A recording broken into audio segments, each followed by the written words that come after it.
नवी मुंबई महानगरपालिकेच्या इतिहासात पहिल्यांदाच अर्थसंकल्प सभापतींकडून सादर केला जाणार आहे. आगामी आर्थिक वर्ष 2026 ते 27चा अर्थसंकल्प सभापती अशोक पाटील हे सर्वसामान्य नागरिकांसमोर मांडणार आहेत. यासाठी सोमवारी विशेष सत्र आयोजित करण्यात आले असून या माध्यमातून नागरिकांना महसूल आणि खर्चाची थेट माहिती मिळणार आहे. सभापती अशोक पाटील यांनी माहिती देताना सांगितले की 30 मार्च रोजी स्थायी समितीकडून अर्थसंकल्प महापरिषदेपुढे सादर करण्यात येईल. या अर्थसंकल्पामध्ये नागरिकांच्या विकासाशी संबंधित विविध योजना आणि कामांवर विशेष भर देण्यात आलाय. स्थायी समितीनं अर्थसंकल्पावर सविस्तर चर्चा करून तो सादर करण्याची तयारी पूर्ण केलीये. यासाठी 3 ते 4 दिवसांचा कालावधी राखीव ठेवण्यात आला असून संपूर्ण प्रक्रिया पारदर्शक पद्धतीनं पार पडणार आहे. दरम्यान, प्रशासनानं 31 मार्चपर्यंत अर्थसंकल्पाची प्रक्रिया पूर्ण होईल असे स्पष्ट केले.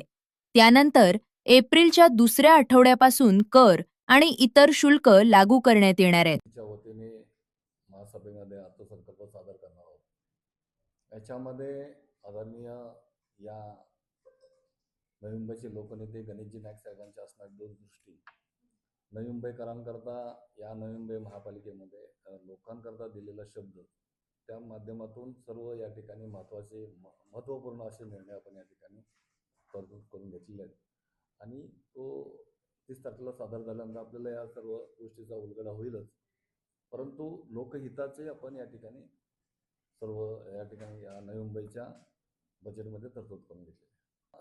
नवी मुंबईच्या शहरातील राहणाऱ्या सर्व रहिवाशांकरता लोकहिताच्या ज्या गोष्टी आहेत, मग याच्यामध्ये आरोग्य असेल, शिक्षण असेल, मग अनेक प्रश्न असे जे लोकहिताचे, त्यामध्ये सर्व लोकांचा आलेला करातून पैसा त्याकरता तो चांगल्या प्रथम प्राधान्य कोणत्या गोष्टीला दिलं पाहिजे या सर्व गोष्टीचा विचार करून आपण त्या ठिकाणी केलेला आहे आणि तो आपण यावेळेला नक्कीच आपल्या लक्षात येईल की चांगल्या पद्धतीनं हा आपण अर्थसंकल्प यावेळेला सादर करणार किंवा नाराजी असण्याचं कारण नाही, कारण आपण सर्व लोकांना एकत्र घेऊन आपण या ठिकाणी चालणार आहोत. त्यामुळं हे फक्त आपण अधिकाऱ्यांकडून आयुक्तांकडून या नवी मुंबई शहरामधला जमा आणि खर्चाच्या संदर्भामध्ये आपण या ठिकाणी पूर्णपणे माहिती घेऊन बजेट स्थायी समितीचा जो अधिकार आहे तो त्या पद्धतीने आपण तो बजेट तयार केलेला आहे.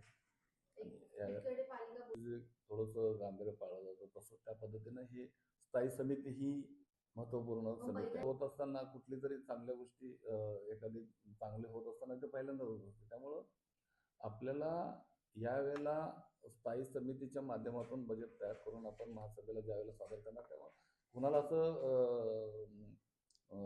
टाळण्याचं काही कारण नाही. त्यामुळं सगळे यावेळेला सगळ्या लोकांना म्हणजे पूर्ण पत्रकार बंधू असतील या सगळ्यांना यावेळेला विश्वास घेऊन स्थायी समितीच्या या बैठकीमध्ये जमा आणि खर्चाच्या बाबतीमध्ये चर्चा होते. त्यामुळे बोलून द्यायचा प्रश्न नाही. त्यांच्या सगळ्यांचा विचार घेऊन म्हणजे याच्यामध्ये विरोधक आहेत, सत्ताधारी आहोत, आम्ही सर्वजण यांचा विचार विनिमय करून तो बजेट आपण तयार करतो. त्यामुळं असं कोणाला टाळायचं कारण नाही.